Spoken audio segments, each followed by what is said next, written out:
Hey, little ones, have you heard the story of the Princess and the Goblin by George MacDonald? It's a good story. Chapter 1: Why the Princess Has a Story About Her. There was once a little princess whose father was king over a great country full of mountains and valleys.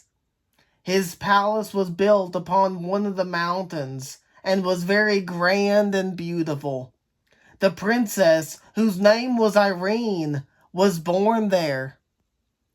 But she was sent soon after her birth, because her mother was not very strong, to be brought up by country people in a large house, half castle, half farmhouse, on the side of another mountain, halfway between its base and its peak. The princess was a sweet little creature, and at the time my story begins was about 8 years old, but she got older very fast. Her face was fair and pretty, with eyes like two bits of night sky, each with a star dissolved in the blue. Those eyes, you would have thought, must have known they came from there. So often were they turned up in that direction. The ceiling of her nursery was blue, with stars in it, as like the sky as they could make it. But I doubt if she ever saw the real sky with the stars in it, for a reason which I had better mention at once.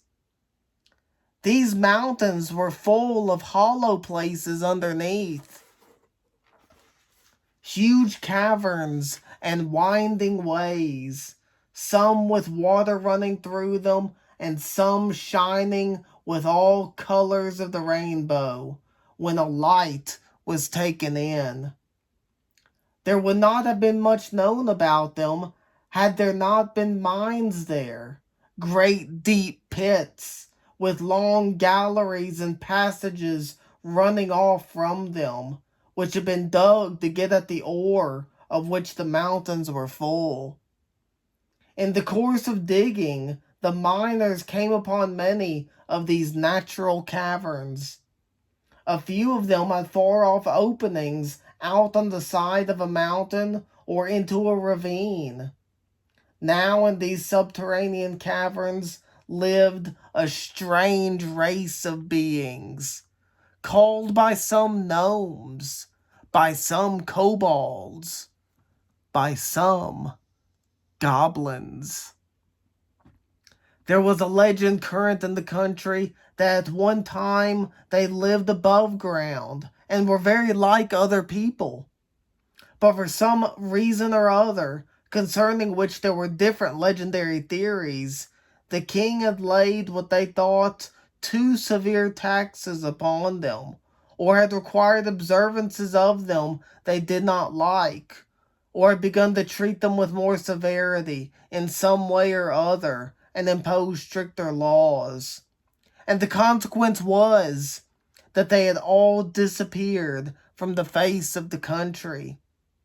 According to the legend, however, instead of going to some other country, they had all taken refuge in the subterranean caverns, whence they never came out but at night, and then seldom showed themselves in any numbers, and never to many people at once.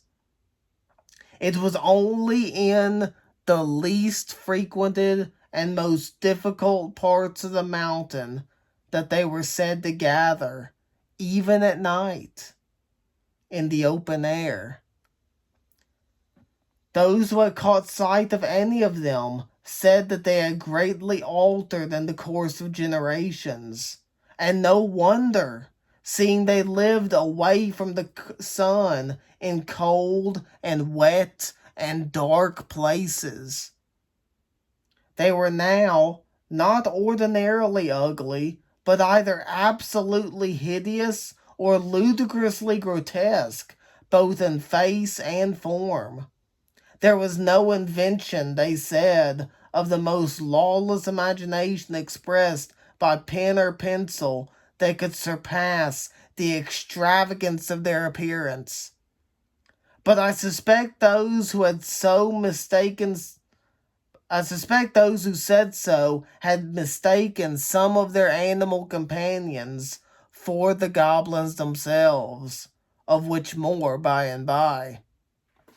The goblins themselves were not so far removed from the human as such a description would imply.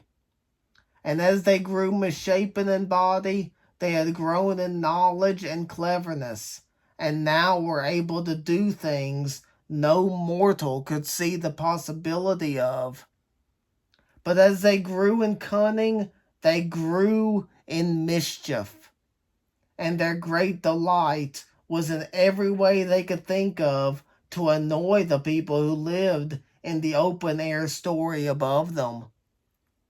They had enough of affection left for each other to preserve them from being absolutely cruel for cruelty's sake to those who came in their way. But still they so heartily cherished the ancestral grudge against those who occupied their former possessions, and especially against the descendants of the king who had caused their expulsion, that they sought every opportunity of tormenting them in ways that were as odd as their inventors. And although dwarfed and misshapen, they had strength equal to their cunning. In the process of time, they had got a king and a government of their own, whose chief business, beyond their own simple affairs, was to devise trouble for their neighbors. It will now be pretty evident why the little princess had never seen the sky at night. They were much too afraid of the goblins to let her out of the house then, even in company with ever so many attendants. And they had good reason, as we shall see by and by. There's chapter 1. I'll see you again for chapter 2.